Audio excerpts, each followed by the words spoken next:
Happy Sunday, everyone. And dude, where's my Moroni? Topic of today's musing is the Angel Moroni on temples, something that I feel like I was noticing but didn't really take notice of until I decided to look into it for purposes of potentially doing a musing. And what I found surprised me. The Angel Moroni effectively has been stripped from LDS temples. So we're going to get into why, some of the history, the trend, and unpack why this might be, and then I'd love to get your thoughts on that as well.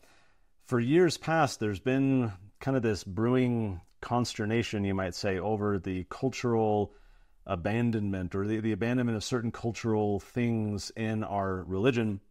I remember when a lot of people got upset about the art being removed from the Manti Temple, and then, the church bowed to pressure and made the change, or removing the live endowment, and so you get these people who get used to, we'll call them the traditions of the fathers. Maybe they don't quite qualify in a negative sense for that, but they're used to things being done a certain way. They appreciate it. It's part of their heritage, their tradition, their culture. And when that's taken away, they cry foul, because that's how they have connected with, in this case, the gospel and the church. There are rumors. I have not substantiated this and gone up there to Salt Lake to look for myself. And I don't know, with all the scaffolding around the temple, if you can even see right now, but I've heard rumors that with the refactoring, rejiggering of the whole temple, that some of the symbolism on the granite is going to go away. The all-seeing eye and some of these kind of early Masonic type of elements, the sun and the moon and the stars and these things that pertain to some of Joseph's revelations and the times and seasons and all these things. There's some people who kind of yearn for these connections to the past, and then when they're removed, they grow a little, maybe frustrated, maybe disillusioned. Angel Moroni certainly, perhaps, being one of them. In October 2018, as we know, President Nelson gave his address on, correcting the name of the church, shifting attention towards saying we're members of the Church of Jesus Christ of Latter-day Saints, and this added attention / fixation on thou shalt not say Mormon anymore. And so going into this little research project that I did, my theory was that is when the change began. That from President Nelson's vantage point, just like, the domain name of the church's website was changed, and all these changes were kind of rippling throughout the church as a consequence of that talk that he gave and the administrative decisions that surely preceded and followed that talk. My theory was that is how it pertained to the temples, that the Angel Moroni was removed from future temple designs starting in late 2018 and beyond. So that's where I started. So we're going to go through very briefly the past few years and talk about the Moronis and the temples. And then I'm going to go before 2018 so that you can get a little bit of comparative data and we can try and assess whether that initial theory I had is valid. So April 2018, several temples were announced, 7 temples. So this is the date in the conference when some of these temples were announced. As I get closer towards the time of this recording, 2024, what we'll find is that fewer and fewer temples are done with construction, dedicated, or some don't even have renderings because of regulatory issues, that they're still working through issues. So as we get closer, there's less complete temples to draw on. But certainly when we go way back, there's plenty. So April 2018, 7 temples were announced. Only 3 of them have an Angel Moroni, and that is Richmond, Virginia. Then we have Layton as well, which was dedicated just recently in June. And then we have Salta, Argentina, also recently dedicated in June. Those 3 of the 7 have Moronis. The other ones do not. For example, Bengaluru, Indiana, the first temple in Indiana, its construction won't be complete for another couple of years. And then Managua, Nicaragua, its construction will be complete in about 2 years as well. And then there's a couple other temples that don't have designs that are released.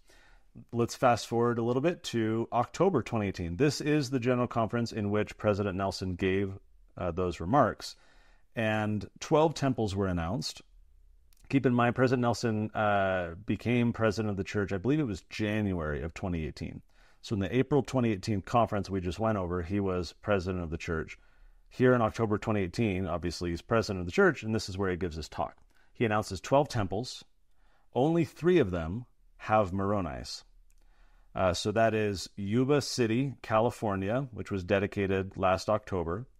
We have Puebla, Mexico, dedicated this past May. And then we have Washington City in Utah, which was dedicated just in March. The rest of the temples do not have Moronis. For example, Mendoza, Argentina. By the way, for those of you listening to the audio version, I'm showing some of the photos, so if you want to see, you can go look on my YouTube page. We got Salvador, Brazil, Phnom Penh, Cambodia, however you pronounce that. I probably butcher that. Construction for that temple is going to be completed next year. We got Cape Verde, pretty cool to have a small temple out there. It was dedicated actually 2 years ago, so they got that one done quick. And then in Guam, similarly, they got that one done last in May of 2022. And then we got the Philippines and Puerto Rico and some of these other ones, none of which have Moronis. So again, for October 2018, only 3 out of 12 Moronis. What happens if we go to 2019? None of the temples announced in the April General Conference have Angel Moronis on top. We got American Samoa. Kind of cool to see these temples dot up on these little islands out there. Construction will be complete in that one in a couple of years. Almost looks more like a chapel. Okinawa City, Okinawa, was dedicated last November. We got one in Tonga. Its construction will be complete in 2 years, kind of like American Samoa, similar style. Tooele Valley, Utah. So, Utah historically has had a lot of the Angel Moronis. Tooele Valley is being dedicated this November. It does not have a Moroni. Same for Moses Lake, Washington. San Pedro Sula, Honduras. I served my mission in Honduras. Antofagasta, Chile. Budapest, Hungary. Okay, no Moronis on any of them. So now here we are post Russell M. Nelson, and you got to understand certainly that construction takes a while. So it's not like President Nelson in October of 2018 can say, "All right, all the focus is on Jesus. We're getting rid of all these other kind of appendages and tangential aspects," and immediately they can go make all these changes to the structural, whatever components of the temple. Right? These things take planning. These things take time. And so what you see now is October 2018. In 2018, there were still some temples that had Moronis, a lot that didn't. But here in 2019, now that they've kind of had some time, you got to imagine President Nelson gave that talk in October 2018, but there was a lot of planning that went into that. For him to be able to announce, hey, we have a new domain name and all these things, there was a lot of preparation that had to happen for him to be able to make that public reveal. Consequently, probably right when he became president of the church, he starts making these changes administratively, including saying in any design that was not yet fully locked in, remove the Angel Moroni from those designs. Share a couple examples of that in just a moment. But April 2019, no Moronis. In October 2019, 8 Angel Moronis were announced. None of them have Angel Moronis either. We've got Sierra Leone, which will be completed in a couple years. Orem, Utah, which was dedicated just this past January. No Angel Moroni on that. We got Papua New Guinea, also will be complete in a couple years. So a lot of these little island temples are still forthcoming. Bentonville, Arkansas, Bacolod, Philippines, McAllen, Texas, Coban, Guatemala, Taylorsville, Utah. No Angel Moronis. Okay? Let's go to 2020. I'm just going to breeze through the rest of this now that you kind of get the example here. So April 2020, 8 temples are announced. None of them have the Angel Moroni. October 2020, 6 temples are announced. None of them have the Angel Moroni. So none in 2019, none from the temples announced in 2020. 2021, in April, President Nelson announces 21 temples. They're at varying stages, this only being 3 years since of development. Several of them don't have groundbreakings that have even happened, like Oslo, Norway, or Cape Town, South Africa, or Singapore. But the designs have been released. Angel Moroni is absent on all the designs that have been released for April 2021. October 2021, 13 temples announced. None of them have Angel Moronis on them as well. Fort Worth, Texas, Taiwan, Bolivia, Wyoming, Idaho, Utah, Heber Valley, and lots of others where renderings have not yet even been released, but we can see a pattern here, right? I have a very high confidence rate that in all the renderings that will be released, the Angel Moroni will be absent on those as well, for reasons that I'll show with a video clip of interest from one of the church employees revealing this kind of new direction. We'll share that in just a minute. We get in 2022, April, 17 temples announced, no Moronis on them. October 2022, 18 temples announced, none of them have Moronis. Okay, so that took us through 2022. Getting into 2023 and so forth, there's just, there's hardly any renderings, but we can see the trend, and again, have a high confidence rate that Angel Moroni is done. He's been retired.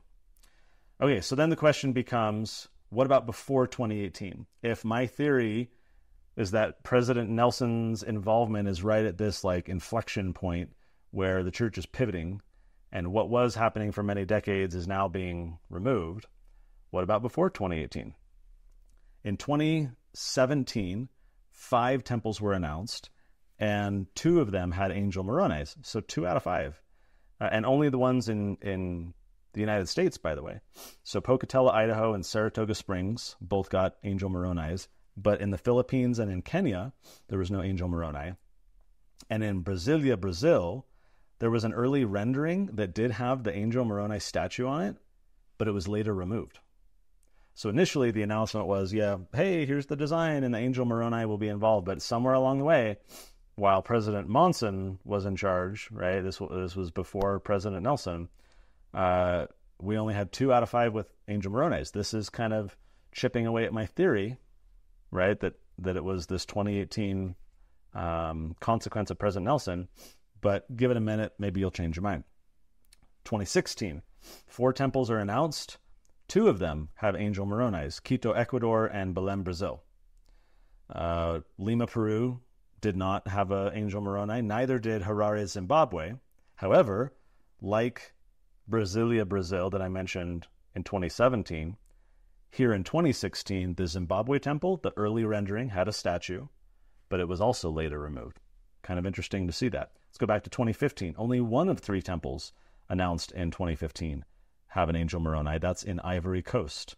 The one in Haiti does not. The one in Thailand does not. The original rendering of the Bangkok, Thailand temple featured a statue of the Angel Moroni, but it was also later removed. So each of these years, 2015, 16, 17, there's been 1 temple that was going to have an Angel Moroni, and somewhere along the way, someone nixed it. No temples announced in 2014. 2013, we had 2 temples. Both of them had Angel Moronis. 2012, 2 temples. Both of them had Angel Moronis. 2011, 7 of 9 temples announced in 2011. 7 of 9. That's a Star Trek reference. 7 of 9 had Angel Moronis. Now, interestingly, the Paris, France temple, which was announced in 2011, this was the first temple designed without an Angel Moroni statue since the Oakland, California temple in 1964, including some temples that had Angel Moroni statues added in years after their dedication. So Paris, France sets this milestone in 2011, the first temple designed without an Angel Moroni statue since 1964, half a century. I'll mention momentarily why this happened. In 2010, 6 temples announced, 6 of them have Angel Moroni. So you go backwards, pretty much every temple's got an Angel Moroni, right? That's the pattern prior to Paris, France being the first design without an Angel Moroni. Okay, a couple observations first. In 2010, there were only 8 temples that did not have statues, and all of them were built before 1965. So for half a century, all these temples before 2010 are getting an Angel Moroni, half a century.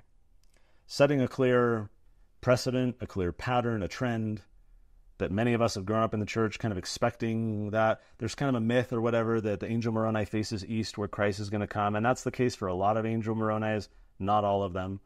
So the bulk of them face east, but that's not really a required thing. But the Angel Moroni has been this integral part of temple design for all of us who have been growing up in the church for decades. Only 8 temples in 2010 did not have Angel Moronis. All of them were built before 1965. Within a decade, we went from 100% of temples having a Moroni, new temples coming out, to 0%. So we're ignoring the historical ones. We're saying new temples being announced, all of them, 100%, had Angel Moroni coming out, and now we're at 0% in a decade. 1 decade of change to go from 100% to 0%. And as we just went over, no temples announced later than 2019 or later, I should say, feature an Angel Moroni. All right. Why an Angel Moroni? Let's talk briefly about some of the history. So before Atlanta, Georgia, the Atlanta, Georgia temple, this was dedicated in 1983. Before then, there were 20 temples.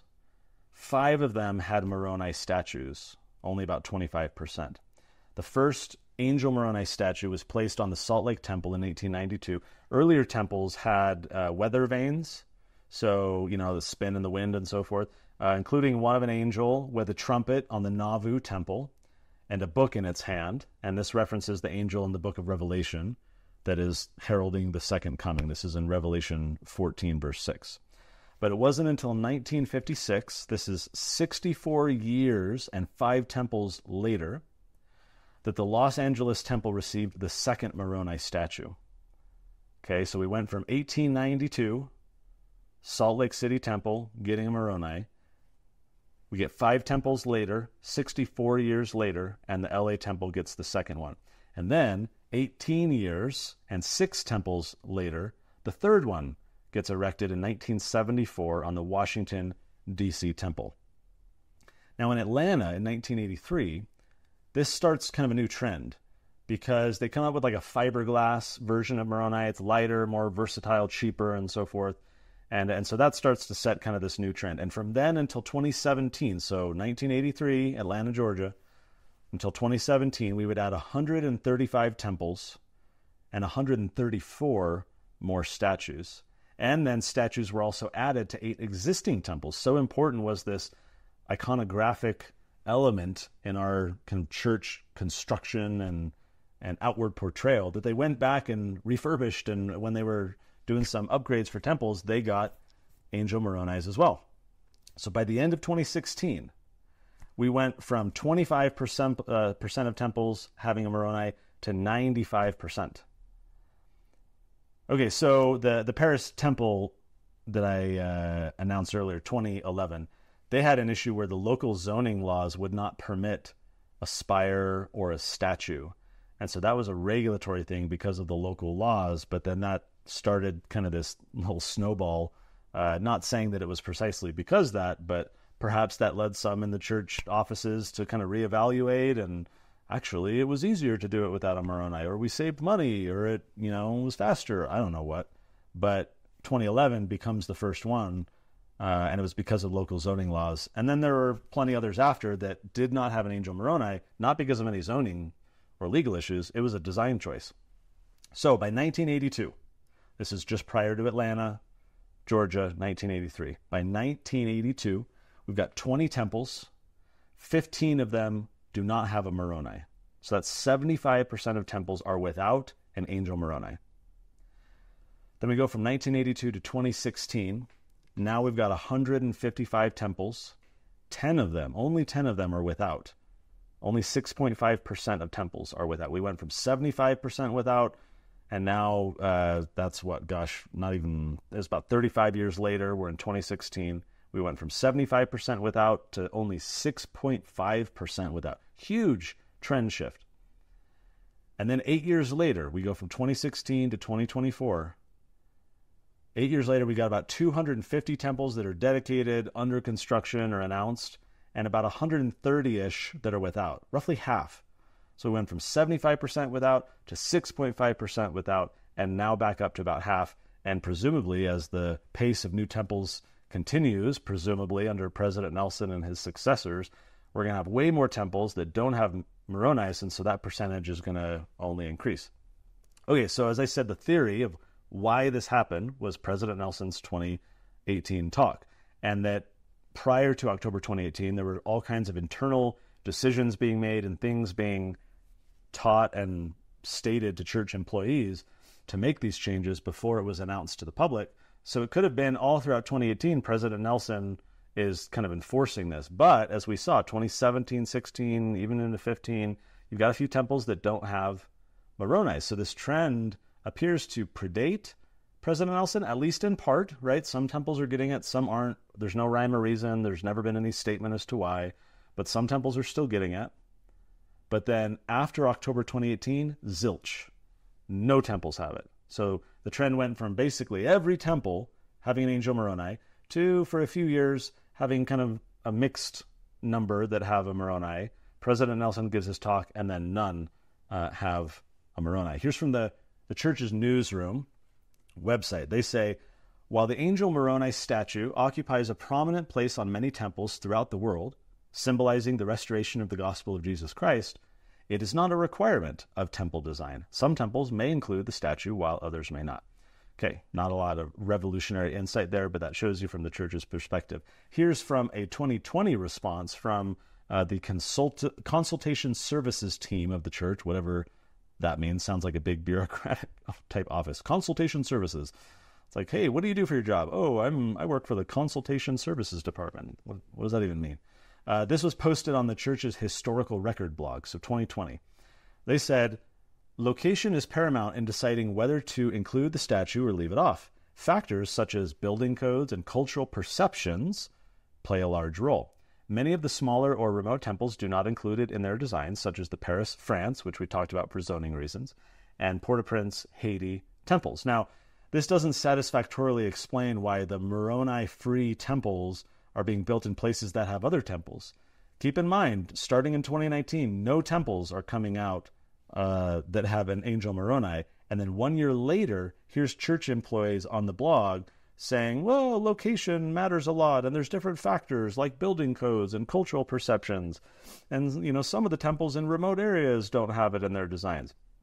Okay, well, not all temples are being built in remote areas or are smaller temples. There's large temples in very easily accessible locations, and they still are not getting an Angel Moroni. So an unsatisfactory response. Now, what I do find interesting is in June of 2021, the Linden City Council is being asked to do their council planning for the rezoning and the building approval permit and all the things that you do for this type of stuff in a city council. June 2021, the church shows up. They do their presentation on what has become the Linden Temple. And James Rich, who at least at the time was senior project manager for the church for the Linden Temple project, he was asked in this city council meeting why there was no Angel Moroni statue atop the Linden, Utah temple. This is the kind of stuff you get in Utah city council meetings where pretty much everyone's a member of the church, and here they get their opportunity to ask, a church employee with access and knowledge saying, hey, why isn't there an Angel Moroni? Let's take a look. I would say brethren or gentlemen, but if you could answer, this is a question that I get the most often, I'm sure many of us do, is you know that why no angel? Just curious, not complaining, just looking for information to disseminate. It's an interesting question. As you know, traditionally we have put angels on the church's temples over many decades. And the trend recently has been to shy away from that. Most of the new temples now are not being designed with an Angel Moroni. Some of the bigger, we have one bigger plan in this. It's the 480. It's going in Saratoga and Layton and down in St. George. Those are some of the very last ones with Moronis, and most of the new ones, or all of the new ones currently are not. It's just a shift in focus, a shift in focus by church leadership a little bit to I was just hoping that my version of what I was telling people matched yours, and it does. So just, okay, I'm good. I don't have to repent. That one are correct. All right, so it's a shift in focus by church leaders. That's the only real public acknowledgement I've been able to find at all from anyone connected to the church. We don't have any ordained general authorities that I've seen comment at all publicly on this. So that was kind of interesting to see that. Kind of glad that city councilwoman asked that question. We could at least kind of get some insight and an admission that this is, of course, as it has to be, an intentional act. You can't shift the trend from 100% to 0%, for any accidental or incidental reason. So why should we care? Why is Moroni significant? Why yearn for an Angel Moroni on top of the temple? Since his appearance to Joseph Smith, 17-year-old Joseph Smith. This was in September of 1823. The Angel Moroni since that time has been a symbol, a central figure in the restoration of the Church of Jesus Christ of Latter-day Saints. Right? We've seen Moroni as this emissary, this person who kicked off the restoration of the restoration of the modern gospel. Someone who was there at the end of the Nephite experience and buried the records, and here he is, kind of the custodian of those records to give them to Joseph. And in the early church, Latter-day Saints saw Moroni's visit as the beginning of the restoration. So when Oliver Cowdery wrote his History of the Church in 1834, he described the earliest vision of the restoration as the visit of the angel Moroni. Even when Joseph told the story of the first vision in 1835, he described it as merely part of, quote, the circumstances connected with the coming forth of the Book of Mormon. So the angel Moroni's vision had this supreme importance in the perception of early church members because of the restoration, because of the bringing forth of the gospel. Perhaps why he was put on the Nauvoo weather vane, right? And Salt Lake Temple, right? Throughout much of the 19th century, the literature being produced by leaders of the church focused on the story of Moroni's visit to Joseph Smith rather than heavily on the first vision. Kind of interesting because now it's flipped. Here's what one historian said, a little bit lengthy, but this shares some interesting insights. The first generation of Mormon theologians placed so much emphasis on the idea that the restoration of the gospel began when the angel Moroni delivered the Book of Mormon. This event, after all, was depicted from the beginning as fulfilling the prophecy in Revelation 14:6, where John declared, quote, "And I saw another angel fly in the midst of heaven, having the everlasting gospel to preach unto them that dwell on the earth." End quote. Even Orson Pratt, it continues, who first published the vision in 1840, continued to emphasize the idea that the restoration was inaugurated by the angel.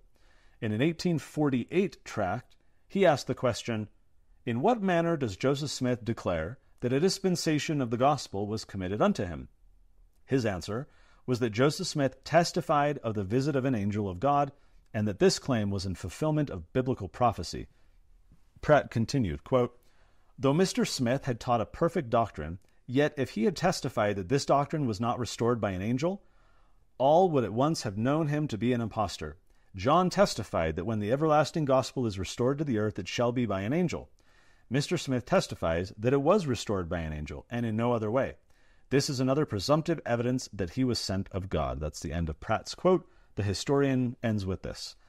Since much, if not most, of this early doctrinal material was published in works intended for non-Mormon consumption, it may be that the emphasis continued to be placed on the angel and the Book of Mormon because that fulfilled biblical prophecy, while the first vision took a backseat in the literature only because it did not fulfill the prophecy. Kind of interesting, and why there was such an effort to show Christendom like, hey, this is the restoration of all things. This is Christ's church.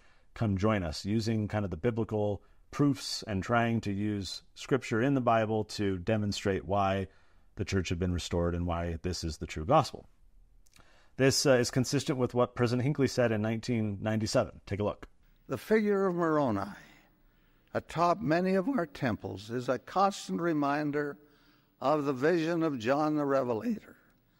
"And I saw another angel fly in the midst of heaven, having the everlasting gospel to preach unto them that dwell on the earth, and to every nation and kindred and tongue and people." So, despite the interesting history and the cultural relevance of the Angel Moroni, what's very clear is that somehow pre-2018 a little bit, but then certainly post-2018, the decision has been made by the leaders of the church to omit the Angel Moroni, and now, added focus on Christ. That, of course, is not a bad thing, but neither is perhaps having these other symbolic representations of fundamental aspects of the gospel, much like the early saints saw the importance of the Angel Moroni and used this kind of symbol and this representation and the story to show, hey, this is the restoration. Yes, it's the restoration of the gospel of Jesus Christ, and our focus is on him, but we can appreciate and honor Moroni for, what he did and this central role that he plays, right? So yes, there's been a refocus on Christ, but we're kind of losing some of these cultural elements that have been used by many to relate to the gospel and to substantiate the different elements of our faith compared to other religions. Rather than just everything being Jesus Christ, there are these other elements of the gospel and the restoration that do create significant contrast with other faiths and show God's ongoing hand in our lives, right? And so rather than just a sole and exclusive focus on Christ, these other things can help buttress our faith in Christ by showing that he still is involved and still guiding his church. And so, of course, now the Christus statue is now the logo of the church, displacing Moroni from his position as the de facto symbol of the church. Of course, before, people on their ties or their tie tacks or whatever would have the Angel Moroni. And that was kind of the symbol of being a member of the church. And now, post President Nelson's October 2018 talk, it's Christus statue. It's all Jesus all the time. Again, that's great. We should always focus on Christ, but the restoration is a critical part of our story, part of the narrative of the restored gospel. And I think Moroni's visit is a testament to Christ, just like the Book of Mormon, right, is another testament of Christ. And by reference, even calling ourselves Mormons ultimately points to Christ as another testament, to distinguish our beliefs and connect them intimately to additional witnesses of Jesus. Not just saying we believe in Jesus, period, yay Jesus, but saying that there are these other witnesses, these other testaments, and calling myself Mormon or talking about the Angel Moroni or emphasizing the Book of Mormon even over the Bible is opportunities to show Christ's ongoing hand in our lives. So for those of us who kind of had this cultural upbringing and this, not expectation, but we've gotten very used to this being the case, it's a different time, a different era, and things have completely changed. I would love to know in the comments, what are your thoughts on this? Like the folks upset about the art in Manti, are you a little bit worried about this kind of removal of some of these cultural aspects and reminders of the restored gospel? Do you see this as a better direction to go in? I myself feel like the pendulum has swung in the other direction, which I think is totally okay to kind of go in that general direction.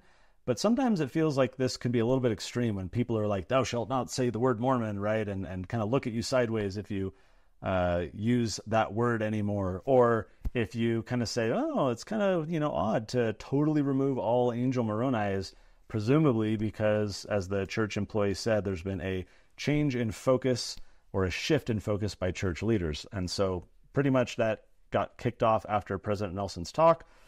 Feels like the pendulum to me swung really far to the other extreme to say no Angel Moroni at all. Maybe there's some kind of happy medium, but clearly the message is we don't want any other symbols other than Christ. Let me know in the comments what you think. Check out sundaymusings.org for other musings on other topics that might be of interest to you. And until next Sunday, I'll see you later.